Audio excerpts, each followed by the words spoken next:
ఈ ప్రాంతానికి జరగాల్సిన న్యాయం జరగలేదు. పాలకులు ఎప్పటికీ అటువైపుకి వెళ్ళే ఉన్నారు. ఎప్పుడైనా ఇక్కడ అవకాశం వస్తే వాళ్ళను ఎక్కువ కాలం ఉండనీయలేదు. 2 తెలుగు రాష్ట్రాలు ఉంటాయి.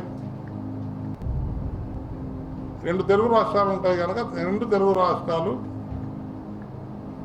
ఇచ్చుకుంటూ పుచ్చుకుంటూ ప్రేమాభిమానాలతో ఉంటూ అక్కడ వాళ్ళు ఇక్కడ వాళ్ళు అక్కడ ఇష్టానుసారంగా మనం ఒక మంచి అట్మాస్ఫియర్లో చలవనవుతూ 2 రాష్ట్రాలు కూడా బాగా అభివృద్ధి చేసుకొని సుఖశాంతులతో జీవిద్దాం అంటున్నాం. టిఆర్ఎస్ విలీనము తెలంగాణ ఇస్తే చేస్తానని చాలాసార్లు అన్నాడు కేసీఆర్. ఆ పార్టీ అధినేత ఆయన. ఇప్పుడు ఇస్తున్నారు కనుక విలీనం చేస్తారని అనుకుంటున్నాం మేమంతా.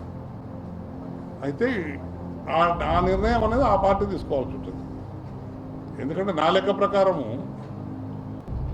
అది సింగిల్ పాయింట్ అజెండాతో ఉన్న పార్టీ. ఆ కళ ఫలించిన తర్వాత ఆ పార్టీ అవసరం అనేది లేదు. ఎందుకంటే వాళ్ళకి స్పెసిఫిక్ పాలసీ ప్రోగ్రామ్ ఇవ్వడం అనేది ఖచ్చితంగా తెలంగాణ రాష్ట్రం వస్తుంది అని నాకు 100% విశ్వాసం ఉన్నది. నేను 90% అంటలేను, నాకు 100% విశ్వాసం ఉన్నది.